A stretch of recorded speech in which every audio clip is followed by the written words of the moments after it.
আমার চ্যানেলে তোমাদের সকলকে স্বাগত। আজ আমরা ক্লাস 3 রায়ান মার্টিন প্রশ্নবিচিত্রা থেকে পরিবেশের তৃতীয় পর্যায়ক্রমিক মূল্যায়নের তৃতীয় স্কুল সলভ করব।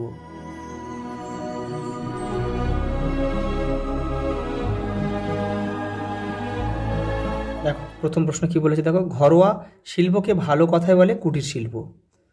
অসুস্থ ব্যক্তির হৃদযন্ত্র আবার চালু করার জন্য প্রায় বুকের মাঝখানে প্রতি মিনিটে 60 বার চাপ দিতে হবে। রামধনুর সবুজ ও কমলা রঙের মাঝখানে থাকে হলুদ রং। সিগন্যালে মানুষের ছবি সবুজ হওয়ার পর রাস্তা পার হওয়া উচিত। দেখো পাটা কি দিয়েছে, শূন্যস্থান দিয়েছে, দেখে নাও। দেখো বলেছে, দেখো হাতে সুইচে হাত দিতে নেই, ভেজা বা জল হাতে। নৌকা তৈরি হয় কাঠ দিয়ে। অমাবস্যার পর দিন থেকে শুক্লপক্ষ শুরু হয়। উর্বর মাটিতে গাছপালা তাড়াতাড়ি বেড়ে ওঠে। সাঁতার না জানলে জল থেকে সাবধানে থাকা উচিত। দিগন্ত রেখার অপর নাম কি? দিক চক্ররেখা। পরেরটা দেখো, শরীর খারাপ হলে কাজের উদ্যমে ঘাটতি হয়। আকাশের কোনো দেখো সীমানা নেই বা শেষ নাই লিখলেও হবে। বাতাসে ধোঁয়া থাকলে চোখ জ্বলে।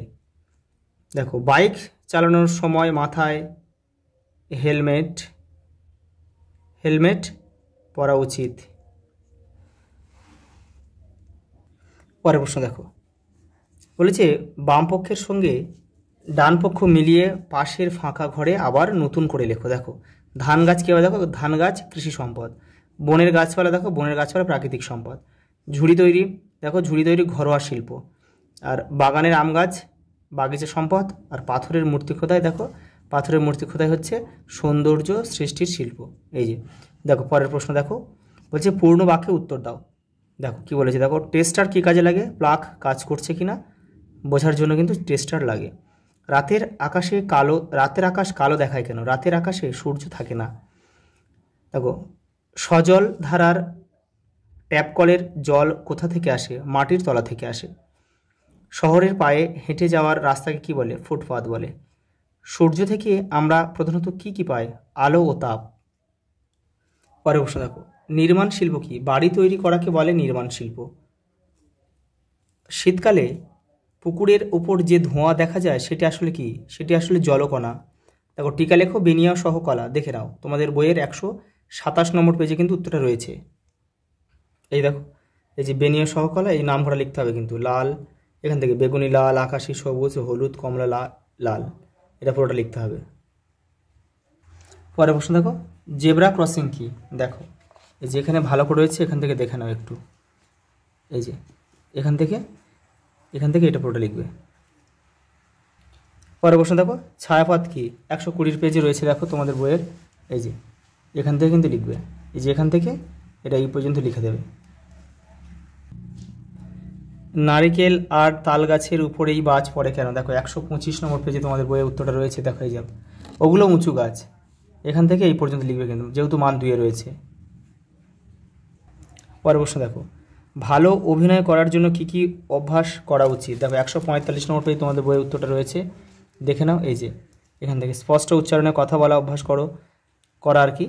শরীরের ভঙ্গিতে কিভাবে মনের ভাব বোঝাতে হয় তা শিখতে হবে। এক সময় দেখবে অভিনয় করার সুযোগ পাবে। পরেরটা দেখো, শহরের রাস্তা পারাপারের যে কোনো 2টি নিয়ম লেখো। দেখো এখান থেকে করে নেবে। এই যে এখান থেকে এটা লিখবে। দেখো স্বাস্থ্য ভালো রাখার উপায়গুলি কী কী? 132 নম্বর পেজে রয়েছে। ভালো খাবার খেতে হবে, পরিমাণ মতো জল খেতে হবে এবং নিয়মিত ব্যায়াম এবং শরীরচর্চা করতে হবে। দেখো পরের প্রশ্ন দেখো, জলের অপচয় কমানোর 2টি উপায় লেখো। দেখো এখানে অনেকগুলো রয়েছে, এখান থেকে তোমরা 2টো কি 3টে করে নেবে। দেখো লাস্ট প্রশ্ন দেখো, সূর্যের কোন দিকে ছায়া তৈরি হয়? সূর্যের উল্টো দিকে। দেখো সকাল 10টার সময় তোমার ছায়া কীরকম হবে তা উপযুক্ত চিহ্নিতকরণ সহযোগে রেখাচিত্রের সাহায্যে এঁকে দেখাও। এই সময় সূর্য কোন দিকে অবস্থান করে এবং তোমার ছায়া কোন দিকে তৈরি হবে তা লেখো। দেখে নাও। এই যে দেখো তোমাদের বইয়ের 116 নম্বর পৃষ্ঠাতে উত্তরটা রয়েছে। দেখো সকাল 10টা, ছায়া পশ্চিম দিকে। দেখো ছায়া খাটো, সূর্য পূর্ব দিকে। দেখো প্রায় মাথার উপরে। এই যে এটাই আঁকলে হয়ে যাবে। আজ এই পর্যন্ত, দেখা হবে পরের ভিডিও।